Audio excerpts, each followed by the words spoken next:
Hi everyone, welcome to Sakhi blogs. ಎಲ್ಲರೂ ಚೆನ್ನಾಗಿದ್ದೀರಾ ಅಂತ ಭಾವಿಸ್ತಾ ಇವತ್ತಿನ ಬ್ಲಾಗ್ನ ಸ್ಟಾರ್ಟ್ ಮಾಡ್ತಾ ಇದ್ದೀನಿ.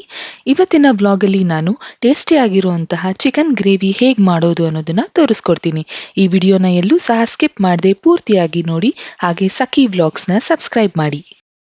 ಮೊದಲನೇದಾಗಿ ನಾನು ಮಿಕ್ಸಿಗೆ ಒಂದು 7ರಿಂದ 8 ಹಸಿಮೆಣಸಿನಕಾಯಿನ ಹಾಕೊತಾ ಇದ್ದೀನಿ. ಹಾಗೆ ಸುಲಿದಿಟ್ಟಿರುವಂತಹ ಒಂದು 3 ಬೆಳ್ಳುಳ್ಳಿ ಇಲ್ಕೆಗಳನ್ನ ಸೇರಿಸ್ಕೊತಾ ಇದ್ದೀನಿ. 1 ಇಂಚಿನಷ್ಟು ಶುಂಠಿನ ಕಟ್ ಮಾಡಿ ಹಾಕೊತಾ ಇದ್ದೀನಿ. 1 ಹಿಡಿ ಪುದೀನ ಸೊಪ್ಪನ್ನ ಸೇರಿಸ್ಕೊತಾ ಇದ್ದೀನಿ.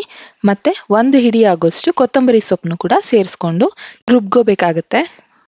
ನಾನೊಂದು ಸ್ವಲ್ಪ ನೀರನ್ನ ಸೇರಿಸ್ಕೊಂಡು ನುಣ್ಣಗೆ ಚೆನ್ನಾಗಿ ರುಬ್ಕೊಂಡಿದ್ದೀನಿ. ನೋಡಿ, ಈ ರೀತಿ ಫೈನ್ ಪೇಸ್ಟ್ ಆಗಿ ಬರಬೇಕು. ಒಂದು ಪಾತ್ರೆಗೆ ನಾನು 5 ಟೇಬಲ್ ಸ್ಪೂನ್ ಆಗೋಷ್ಟು ಸನ್ಪ್ಯೂರ್ ಆಯಿಲ್ನ ಹಾಕಿದ್ದೀನಿ. ಎಣ್ಣೆ ಸ್ವಲ್ಪ ಕಾದ ನಂತರ ನಾನೊಂದು 1/2 ಟೇಬಲ್ ಸ್ಪೂನ್ ಆಗೋಷ್ಟು ಸೋಂಪುನ ಇದಕ್ಕೆ ಸೇರಿಸ್ತಿದ್ದೀನಿ. ಒಂದು 3 ಮೀಡಿಯಂ ಸೈಜ್ ಈರುಳ್ಳಿನ ಈ ರೀತಿ ಉದ್ದುದ್ದವಾಗಿ ಕಟ್ ಮಾಡಿ ಸೇರಿಸ್ಕೊತಾ ಇದ್ದೀನಿ.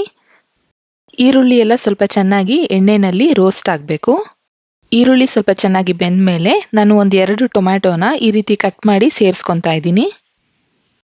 ಟೊಮ್ಯಾಟೊ ಎಲ್ಲ ಸ್ವಲ್ಪ ಚೆನ್ನಾಗಿ ಸಾಫ್ಟ್ ಆಗಬೇಕು, ಅಲ್ಲಿವರೆಗೂ ಈ ರೀತಿ ಬಾಡಿಸ್ಕೊತಾನೆ ಇರಬೇಕು.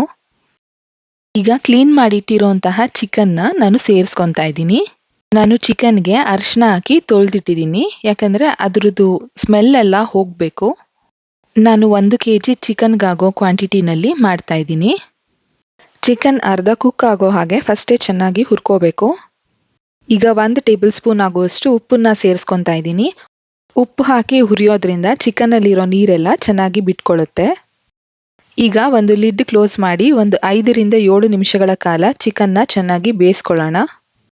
ನೋಡಿ, ಚಿಕನ್ನಿಂದ ನೀರೆಲ್ಲ ಚೆನ್ನಾಗಿ ಸೆಪ್ರೇಟ್ ಆಗಿದೆ. ಇವಾಗ ಆಗಲೇ ಮಾಡಿಟ್ಟಿರುವಂತಹ ಗ್ರೀನ್ ಪೇಸ್ಟ್ನ ಸೇರಿಸ್ಕೊತಾ ಇದ್ದೀನಿ. ಮಸಾಲೆ ಹಾಕಿದ್ಮೇಲೆ ಒಂದು 2ರಿಂದ 3 ನಿಮಿಷಗಳ ಕಾಲ ಈ ರೀತಿ ಕುಕ್ ಮಾಡೋದ್ರಿಂದ ಕಲರು ಕೂಡ ಚೆನ್ನಾಗಿ ಬರುತ್ತೆ, ಹಾಗೆ ಮಸಾಲೆನೂ ಕೂಡ ಚೆನ್ನಾಗಿ ಹಿಡಿಯುತ್ತೆ. ಈಗ ನಾನು ಸ್ಪರ್ಶ್ ಅವರ ಚಿಕನ್ ಮಸಾಲಾ ಪೌಡರ್ನ ಒಂದು 2ರಿಂದ 3 ಟೇಬಲ್ ಸ್ಪೂನ್ ಆಗುವಷ್ಟು ಸೇರಿಸ್ಕೊತಾ ಇದ್ದೀನಿ.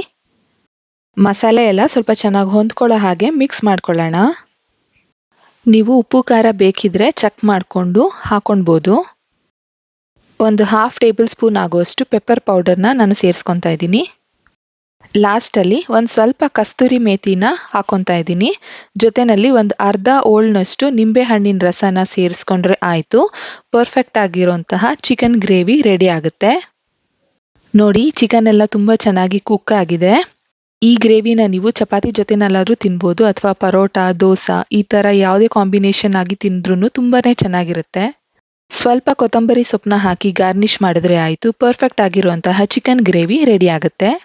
ಇವತ್ತಿನ ಈ ವಿಡಿಯೋ ನಿಮಗೆ ಇಷ್ಟ ಆಗಿದ್ದರೆ ಪ್ಲೀಸ್ ಒಂದು ಲೈಕ್ ಮಾಡಿ, ಹಾಗೆ ನಿಮ್ಮ ಫ್ರೆಂಡ್ಸ್ಗೂ ಕೂಡ ಶೇರ್ ಮಾಡಿ. ಇನ್ನು ನನ್ನ ಚಾನೆಲ್ನ ಸಬ್ಸ್ಕ್ರೈಬ್ ಮಾಡಿಲ್ಲ ಅಂದರೆ ಈಗಲೇ ಸಬ್ಸ್ಕ್ರೈಬ್ ಮಾಡಿ. ಮತ್ತೆ ಹೊಸ ರೆಸಿಪೀಸ್ಗಳೊಂದಿಗೆ ಸಿಗ್ತೀನಿ.